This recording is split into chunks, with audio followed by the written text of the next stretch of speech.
talakay natin nung una. Sa white hair. Hindi, yung basic ng pag-analyze ng white hair na ba?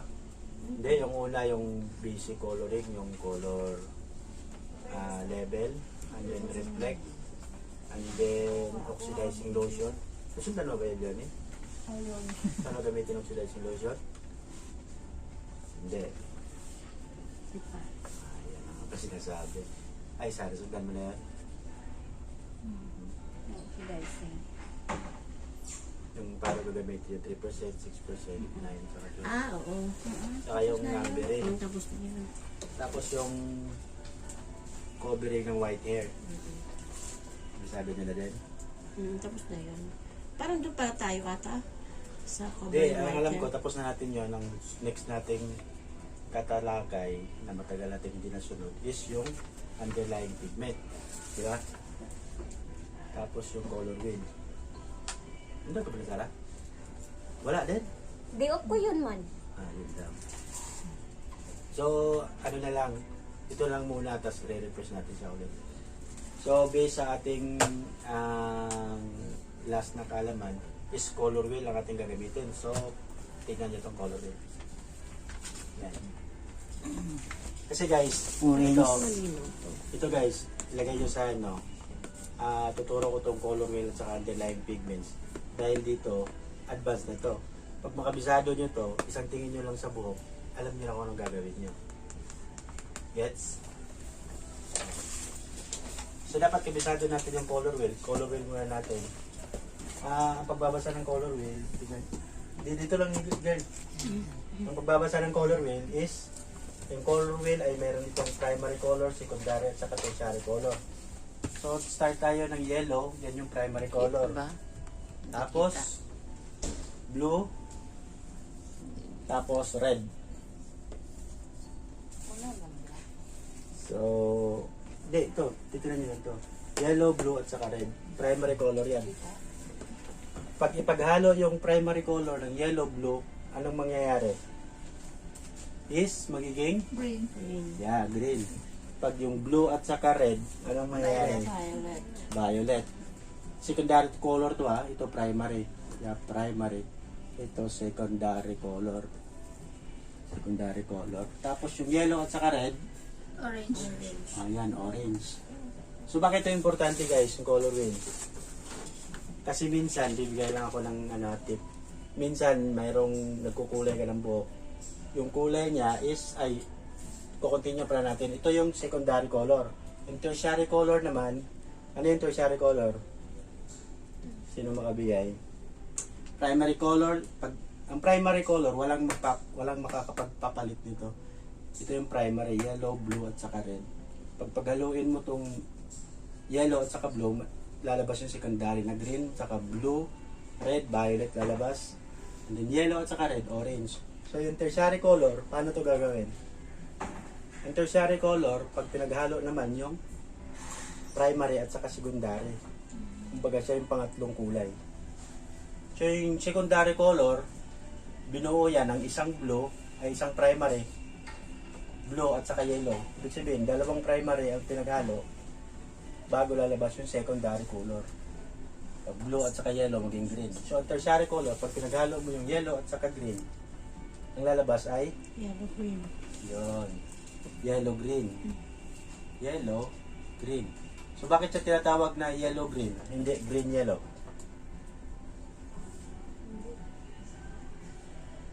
Dahil, dominant yung primary. Kasi itong green secondary.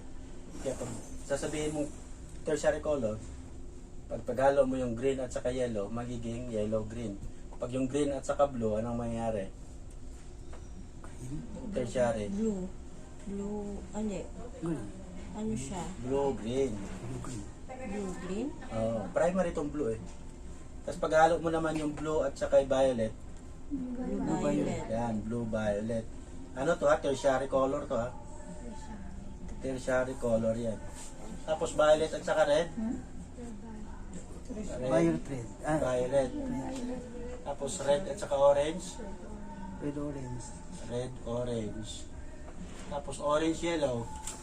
Orange na alam mo. Orange, Orange. yellow orange. Orange. Yellow, orange. Primary to. Secondary. So, ito, yellow, orange. Ayan. So, dapat kabisado niyan. In mind, dapat memorize nyo to. Kasi malaking tulong to sa pagkukulay ng buhok. So, pag nagkukulay ka ng buhok, pag na-memorize mo to, mas magaling kang magkulay. Kasi primary, secondary, tertiary. Bigay ako yung example. Pag nagkukulay ka, pag yung buhok is titignan mo pa lang yung buhok, nasa orange. Orange. Tapos, mag-neutralize ka, gagamitan mo ng violet. Tatanggal yung orange, hindi. Bakit? Kasi iba yung neutralize ng violet dapat yellow. Yun, tama. Dapat magkaano yun sila, kung ano yung katapat, katugma. Yun mag-neutralize. Kaya kayo, kung makikita yung buhok orange, maglalagay ka ng violet, hindi yun mag-neutralize, violet pa rin. So doon na papasok yung tinatawag nating underlying pigments. Nag-i-start ang underlying pigments sa blue. Tingnan nyo sa color chart. Blue. Yan. Ang match ng blue is 1. Blue violet. Oops. Yung blue violet is anong blue violet? 2. Ang violet is 3. Ang red violet is 4. Ang red is 5. Red orange 6. Ang orange 7. Yellow orange 8. Ang yellow 9. So ganito magbasa ng underlying pigments. So kaya pag nagbe-bleach tayo, tignan nyo yung natural color natin. Buksan nyo yung natural color. So pag nagbe-bleach tayo, uunahin natin, di ba yung normal natin ang coloring. Pag nagbe-bleach tayo, ang normal nating titignan yung virgin hair. So pag nagbe-bleach tayo, ang lalabas, ito yung underlying pigments. Ano ba ang underlying pigments? Ito yung nasa ilalim ng bawat level ng buhok. So pag level 1 ng virgin hair, anong underlying pigment? Jessie?